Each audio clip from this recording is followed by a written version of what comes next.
Hello students, Bihar DElEd में units and dimension से तो एग्जाम में सवाल आ ही रहे हैं। साथ में बेटा डिवाइसेस यानी उपकरणों से भी रिलेटेड एग्जाम में सवाल आ रहे हैं। तो आज मैं यहाँ पे कुछ ऐसे इंपॉर्टेंट डिवाइसेस आपको बताऊंगी जिनसे आपके पेपर में डायरेक्टली सवाल पूछे जा रहे हैं। जैसे फॉर एग्जांपल यहाँ पर हम शुरुआत करेंगे डिवाइसेस में, तो आप यहाँ पर देखेंगे जैसे हिप्सोमीटर। हिप्सोमीटर का मतलब होता है जो दी गई ऊंचाई है उस ऊंचाई पर किसी भी जल का जैसे कथनाक बिंदु मापने वाला जो उपकरण होगा उसे हिप्सोमीटर बोलेंगे। ऐसे ही क्राइमोग्राफ है। क्राइमोग्राफ की अगर मैं बात करूंगी तो क्राइमोग्राफ का काम होता है शरीर के अंदर जो गतिविधियां हो रही हैं उन गतिविधियों को, जैसे रक्तचाप, मांसपेशियों में संकुचन आदि के अंदर जो परिवर्तन होगा उसको ग्राफिकल वे में रिप्रेजेंट किया जाता है। लैक्टोमीटर की बात करेंगे तो दूध की गुणवत्ता या फिर आप कह सकते हो दूध का घनत्व मापने के लिए we have lactometer. Lux meter की बात करेंगे, प्रकाश की तीव्रता नापने का उपकरण होता है, याद रखेंगे। लीसीमीटर की बात करेंगे तो जितना भी वाष्पोत्सर्जन यानी जो आपका इवापोरेशन को मापने वाला यंत्र होगा इसी को कहा जाएगा। मैग्नोमीटर की बात करेंगे, मैग्नेटोमीटर की बात करेंगे, किसी चुंबकीय क्षेत्र की तीव्रता या दिशा को मापने वाला उपकरण है। मैग्नोमीटर है गैस या द्रव्यों का के दबाव को मापने वाला यंत्र। माइक्रोफोन की बात करेंगे, ये वो यंत्र है जो ध्वनि तरंगों को विद्युत तरंगों में परिवर्तित करता है।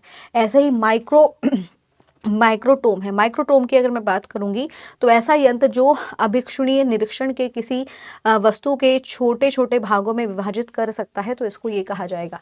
ईईजी की बात करेंगे तो मस्तिष्क की विद्युत गतिविधियों को मापने वाला यंत्र है। इलेक्ट्रोमीटर की बात करेंगे, विद्युत आवेश या विद्युत विभवांतर को मापने वाला उपकरण है।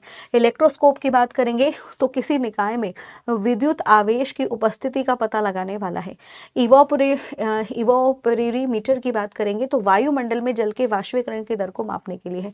एंडोस्कोप की बात करेंगे तो शरीर के आंतरिक अंगों का निरीक्षण करने वाला यंत्र है। फाटोमीटर की बात करेंगे, समुद्र की गहराई को मापने वाला यंत्र है। लक्स मीटर की बात करेंगे, हालांकि फ्लक्स मीटर की बात करेंगे तो मैग्नेटिक फ्लक्स को मापने वाला यंत्र है। गैल्वेनोमीटर की बात करेंगे, विद्युत धारा को मापने वाला या फिर आप कह सकते हो करंट की डायरेक्शन का पता लगाने वाला होता है गैल्वेनोमीटर। गैल्वीमीटर की बात करेंगे, गुरुत्वीय त्वरण मापन यंत्र होता है, याद रखेंगे। जाइरोस्कोप की बात करेंगे, कोणीय वेग मापन यंत्र है। हाइग्रोमीटर की बात करेंगे तो किसी भी द्रव्य के घनत्व को मापने वाला यंत्र होता है हाइग्रोमीटर, याद रखना है, इंपॉर्टेंट है। ऐसे ही हाइग्रोमीटर होगा तो हाइग्रोमीटर का काम होगा वायुमंडल में जो सापेक्षित आर्द्रता है उसको मापने के लिए वी हैव हाइग्रोमीटर। ऐसे ही बेटा हाइड्रोफोन होगा। हाइड्रोफोन की बात करेंगे, अंतः जलीय ध्वनि को रिकॉर्ड करने वाला उपकरण। अल्टीमीटर की बात करेंगे, ऊंचाई मापक यंत्र है ये। एम मीटर की बात करेंगे, विद्युत धारा मापक यंत्र है। एनीमोमीटर की बात करेंगे तो वायु मेघ को मापने के लिए यूज होगा। एंटियोमीटर की बात करेंगे, सौर विकिरण को मापने वाला है। एटोमोमीटर की बात करेंगे, वाष्पीकरण मापक है। ऑडियोमीटर की बात करेंगे, ध्वनि की तीव्रता मापी यंत्र है। बैरोग्राफ की बात करेंगे तो वायुमंडलीय दाब का निरंतर मापन करने के लिए हमारे पास ये होगा। ऐसे ही बैरोमीटर है, वायुमंडलीय दाब मापी यंत्र है। बोलोमीटर की बात करेंगे, ऊष्मा या विद्युत चुंबकीय विकिरीकरण का सूचांक यंत्र होगा। कैलिपर्स की बात करेंगे, वस्तुओं के आंतरिक एवं बाह्य व्यास को मापने वाला यंत्र है। कैलोरीमीटर की बात करेंगे, पदार्थ द्वारा अवशोषित या मुक्त की गई ऊष्मा की मात्रा को मापने वाला यंत्र है। कार्डियोग्राफ की बात करेंगे तो हृदय गति को रिकॉर्ड करने वाला उपकरण होता है।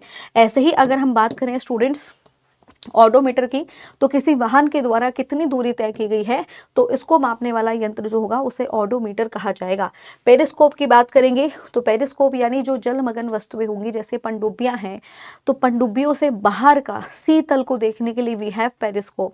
ऐसे फोनोग्राफ की बात करेंगे, ध्वनि की यांत्रिक रिकॉर्डिंग एवं पुनः उत्पादन करने वाला उपकरण होगा फोनोग्राफ। ऐसे ही होगा फैटोमीटर, प्रकाश तीव्रता को मापक यंत्र होगा। प्रकाश तीव्रता मापक यंत्र को आपका फैटोमीटर बोला जाएगा। तो स्टूडेंट्स, ये कुछ ऐसे इंपॉर्टेंट उपकरण हैं जिनसे पेपर में सवाल आता है और पेपर में इनसे सवाल पूछे जा रहे हैं, तो इनको अच्छे तरीके से रिवाइज कर लीजिएगा। तो इसी के साथ thank you so much and wish you all the best. Bye bye and take care.